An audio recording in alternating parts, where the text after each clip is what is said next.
बिहार में केंद्रीय मंत्री गिरिराज सिंह शुक्रवार को प्रयागराज पहुंचे, जहां उन्होंने शिमला के मस्जिद विवाद को लेकर बड़ा बयान दिया। उन्होंने कहा कि हिंदुओं की एकजुटता की तारीफ करते हुए पूरे देश में शिमला मॉडल लागू किए जाने की वकालत भी की। नमस्कार, मैं हूं संजीवनी चौधरी। स्वागत है आपका केशव टाइम्स में। आपको बता दें, प्रयागराज पहुंचे बीजेपी नेता गिरिराज सिंह ने कांग्रेस नेता राहुल गांधी, सपा सुप्रीमो अखिलेश यादव और दिल्ली के मुख्यमंत्री अरविंद केजरीवाल पर निशाना साधा। इसके साथ ही उन्होंने अपील की है कि हिमाचल प्रदेश के हिंदुओं को देखकर सीख लेनी चाहिए और एकजुट होना चाहिए। उन्होंने कहा कि अगर हम इकट्ठा होंगे तो कोई मोहम्मद गोरी और मुगल हमें हरा नहीं सकता। उनके मुताबिक अगर हम एक हुए तो अवैध मस्जिदों को शिमला की तरह तोड़ना होगा और अगर बट गए तो काट दिए जाएंगे। गिरिराज सिंह ने यूपी के सीएम योगी आदित्यनाथ के बटने वाले और कटने वाले बयान का भी समर्थन किया है। गिरिराज सिंह के मुताबिक शिमला के मस्जिद मामले को पूरे देश का मॉडल बनाना पड़ेगा और हिंदुओं को इसी तरह एकजुटता दिखानी होगी।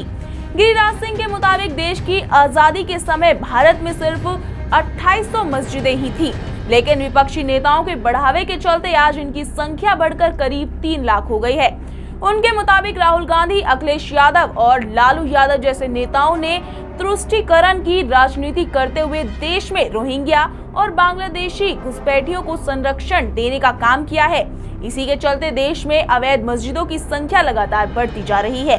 गिरिराज सिंह के मुताबिक उत्तराखंड की धामी सरकार जिस तरह से अवैध मस्जिदों और मजारों के खिलाफ कार्रवाई कर रही है, वो काबिले तारीफ है।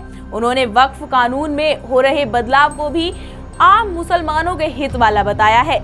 गिरिराज सिंह ने कहा कि अगर शिमला मॉडल पर फोकस किया गया तो मथुरा और काशी भी जल्द ही पूरी तरह से हिंदुओं के कब्जे में होंगे। उन्होंने कहा कि अयोध्या के बाद मथुरा और काशी को लेकर हिंदुओं को धैर्य रखना चाहिए। सीजेआई डीवाई चंद्रचूड़ के घर गणेश पूजा में प्रधानमंत्री नरेंद्र मोदी के जाने पर केंद्रीय मंत्री ने विपक्षी नेताओं पर जवाबी कार्रवाई की। उन्होंने कहा कि टुकड़े टुकड़े गैंग के लोग किसी हमीद के घर टोपी पहनने के लिए बकरी ईद पर जाएंगे तो अच्छा है। रात को आतंकवादियों के लिए कोर्ट का दरवाजा खुलवाया जाए तो भी अच्छा है। उस समय तो अरविंद केजरीवाल, अखिलेश यादव और टुकड़े टुकड़े गैंग को अच्छा लगता है, लेकिन अगर कोई जज के यहाँ गणेश पूजा में चला जाए तो इन्हें तकलीफ होती है। केंद्रीय मंत्री ने आगे कहा कि अब वक्त आ गया है कि संत महात्माओं को मठ मंदिरों से बाहर निकलकर गांव और मोहल्ले में अलग जगानी चाहिए, नहीं तो राहुल गांधी और अखिलेश यादव जैसे नेता सनातन धर्म को बचने नहीं देंगे।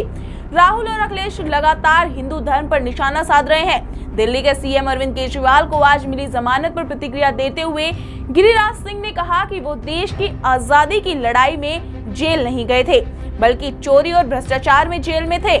उन्होंने लालू यादव को इशारों में नमक हराम बताते हुए कहा कि लालू जी मंदिर में जाकर ईमानदारी से सोचिए और नीतीश कुमार का लॉकेट पहन लीजिए, आपको भगवान माफ कर देगा।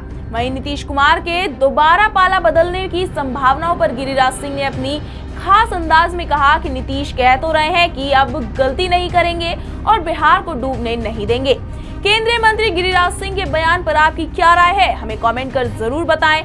अभी के लिए इतना ही। ऐसी ही और खबरों के लिए जुड़े रहे हमारे साथ केशव टाइम्स पर। धन्यवाद।